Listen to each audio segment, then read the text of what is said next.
Сәлем достар, қалайсыздар? Бүгін таңертең жаттығуыма барып келдім. Гербалайфтың жақсы зарядка жасап, терлеп, таңғы асымызды ішіп қайттым. Бүгін бізде күн жаңбырлы, не болып тұр, бұлттанып тұр. Әлі ешқайда шыға қойған жоқпын. Кешегі жартылай уборкамды бастап үйдегі істедім де қалған жұмыстарымды үлгере алмай қалдым, уақыт болмай қалды кеше.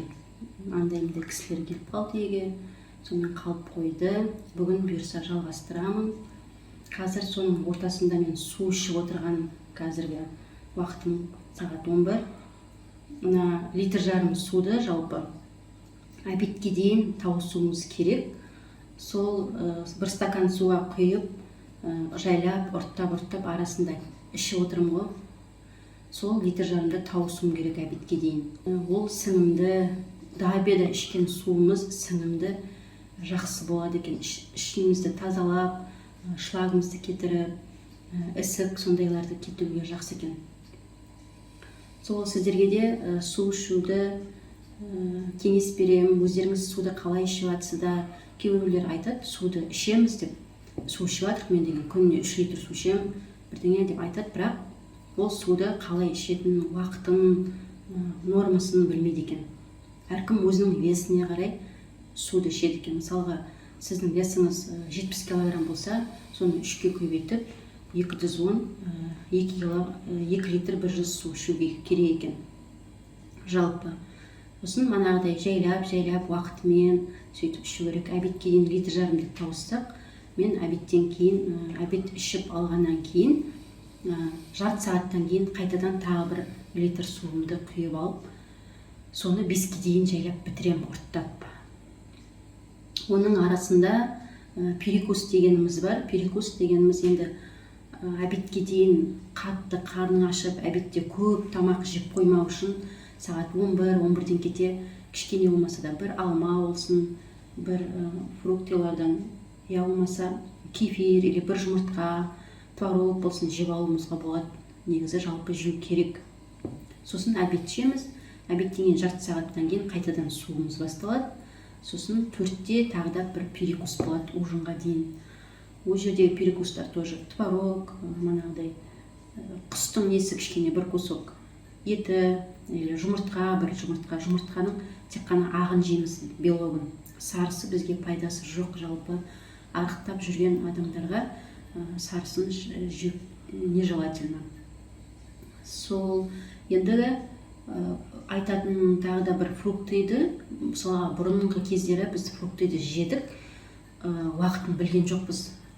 Фрукты пайдалы екен деп, кешке қарай жейміз, тамақтан кейін жейміз. Оказывается, ол фруктыйдың уақыты до обеда екен. Обедке дейін фрукты жеу керек. Оның ішінде де арықтап жүрген, процесте жүрген адамдарға виноград пен банан болмайды екен. Олар бізге пайдасы жоқ екен. Соны білдім өзім. Сондай көп кеңестер жалпы бар. Оның бәрін айта берсек, тағы да бір уақыт болған кезде айтамын. Сосын тамақты енді кішкене манағыдай суға пісіріп, буға пісіріп, өзімізді кішкене нетеміз ғой енді. Тежейміз ғой тамақтан, аузымызды тамақтан ана-мынамын жей берсек, әрине арықтамаймыз. Енді арықтауға өзі қатты құлшынып тұрған адамдар соны істейді оны. Жалпы арықтаған не үшін керек? Ол денсаулыққа. Біздің денсаулығымыз, мен өзім қатты ауыратын болдым, басым ауыратын болды, давление болды. Сол аурулардың бәрінен айырылдым, Құдайға шүкір.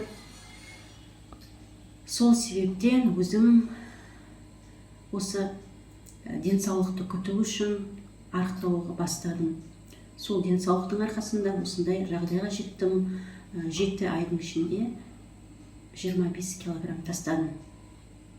25 килограмм тастадым. Қазір өте жеп жеңіл, рахат, кәдімгідей айтсам бар ғой, күшті. Бұрынғы кездерімді ойлап қарасаң, кәдімгідей ауыр болып тұрады екен, өзіме кәдімгідей белгілі. енді айта берсем керемет енді нәтижесі. Сол бір күні сіздерге зарядкамды ішке барғанда жаттығуларды бәрін көрсететін боламын алдағы уақытта. Қандай режиммен жүру керек, тағы да нақты айтып түсіндіремін. Қазір сол возможность болмай жүр түсіруге. Мен дұрыс түсірмей алам, у-шу болып кетеді іште. Қыздар көп келетін, мен түсіргенім монтаж жасайтын адам жоқ болады. Оған ұнамайды мен түсіргендерім, сонымен қалып қойып жүр. Тағы да бір рет болғанда түсіремін сіздерге. Сұраныс менен сұрап жатқан достар бар екен.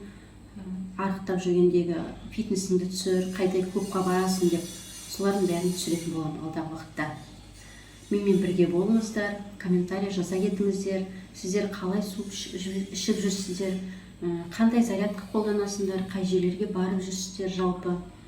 Сондай өздеріңіздің бастан кешкен оқиғаларыңызды жаза кетіңіздер.